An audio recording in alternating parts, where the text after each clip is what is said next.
Welcome back my channel மக்களே. இன்றைக்கி மகா சிவராத்திரியில் 4 யாமங்கள் பூஜைகளை பற்றி தான் நம்ம இன்றைக்கி பார்க்க போகிறோம். ஒரு ஷார்ட் அண்ட் ஸ்வீட்டான வீடியோ தான் நம்ம இன்றைக்கி பார்க்க போகிறோம். இந்த பூஜை செய்வது இந்த பூஜை செஞ்சால் நமக்கு என்ன கிடைக்கும், அந்த மாதிரியான விஷயங்களை நம்ம இந்த பதிவில் பார்ப்போம். மகா சிவராத்திரியில் நம்ம 4 கால யாமங்கள் பூஜைகள் செஞ்சால் நமக்கு புண்ணியமாக இருக்கும் அப்படின்னு நம்மளோட முன்னோர்கள் சொல்லியிருக்காங்க. இந்த புண்ணியம் எந்தெந்த யாமத்தில் இதெல்லாம் கிடைக்கும் அப்படிங்கிறத பார்க்கலாம். ஒவ்வொரு யாமத்திலையும் சிவபெருமானை வணங்கி நம்ம தொழுது வழிபட்டால் வாழ்க்கையில் அனைத்து நன்மைகளும் நமக்கு கிடைக்கும். இந்த காணொளியில் 4 யாம பூஜைகள் அதீத முக்கியத்துவம், அவற்றின் பழங்கள் அப்படிங்கிறத நம்ம பார்க்குறோம். அதை வீட்டில் எப்படி சரியாக செய்யலாம் அப்படிங்கிறதையும் நம்ம பார்க்கலாம். முதல் யாமத்தை பற்றி இப்போ பார்க்க போகிறோம்.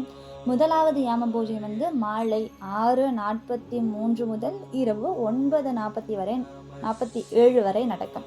இந்த யாமத்தில் சிவபெருமானை வணங்குவது முன்னோர்களின் ஆசீர்வாதத்திற்காகவும் திருமண தடை நீங்கவும் சிறந்ததாக கருதப்படுகிறது. இந்த முதல் யாம பூஜை. இந்த பூஜைக்கு என்னென்ன முக்கியமான பொருட்கள் தேவை? பால், தயிர், தேன், பஞ்சாமிர்தம், இந்த 4ம் சேர்த்து அபிஷேகம் செய்யலாம். இந்த அபிஷேகம் செய்யும் போது ஓம் நம சிவாய மந்திரம் 21 முறை சொல்ல வேண்டும். கோவிலையும் நம்ம போய் அந்த பூஜைகளை பார்க்கலாம். இந்த பொருட்கள் எல்லாம் அபிஷேகத்திற்கு முதல் யாம பூஜைக்கு நீங்கள் சுவாமிக்கு வாங்கி கொண்டு கொடுத்து அங்கே நீங்கள் பூஜையை பார்க்கலாம்.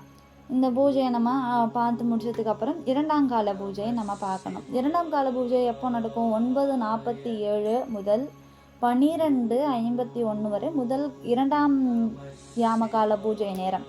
இந்த நேரத்தில் ஒரு சிவன் கோயிலோ இல்லை வீட்டில் இருக்கிற சிவபெருமானுக்கோ நம்ம அபிஷேகம் செய்யலாம். இந்த யாமத்தில் சிவபெருமானை வழிபட்டால் நமக்கு என்ன கிடைக்கும்? ஞானம் கிடைக்கும், அதாவது கல்வி வளர்ச்சி நமக்கு கிடைக்கும்.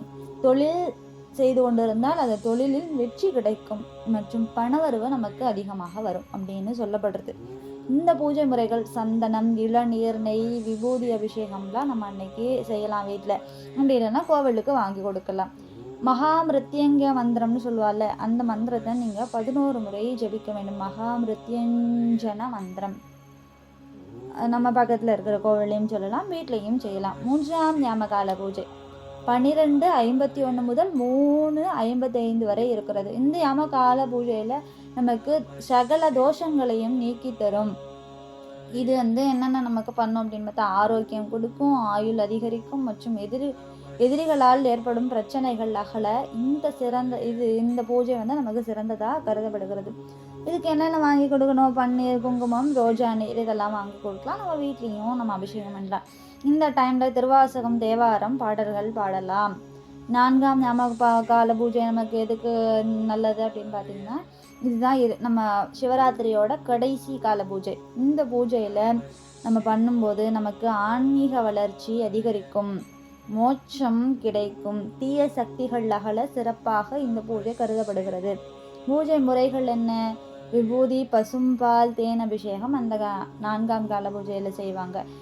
இந்த காலத்தில் லிங்காஷ்டகம் பாடுறது மிகவும் புண்ணியமாக கருதப்படுகிறது. இப்போது இந்த 4 கால பூஜை முறைகளில் ஷார்ட் அண்ட் ஸ்வீட்டாக நீங்கள் பார்த்துருப்பீங்க. புன்னகை செய்திடும் முன்முகம் என் மனவாசலில் வாழுதே, எண்ணங்கள் 1000 தோன்றிடும் உன் நினைவில் இன்றே, நெஞ்சமெல்லாம் உன் ஞாபகம் நீரமும் தோன்றிட செய்கிறார். நாங்கள் இந்த சிவராத்திரியோட வீடியோவை மேக் பண்ண போகிறோம். மகா சிவராத்திரி நீங்கள் எந்த யாமத்தில் பூஜை செய்ய போகிறீங்கிறதையும் கமெண்ட் பாக்ஸில்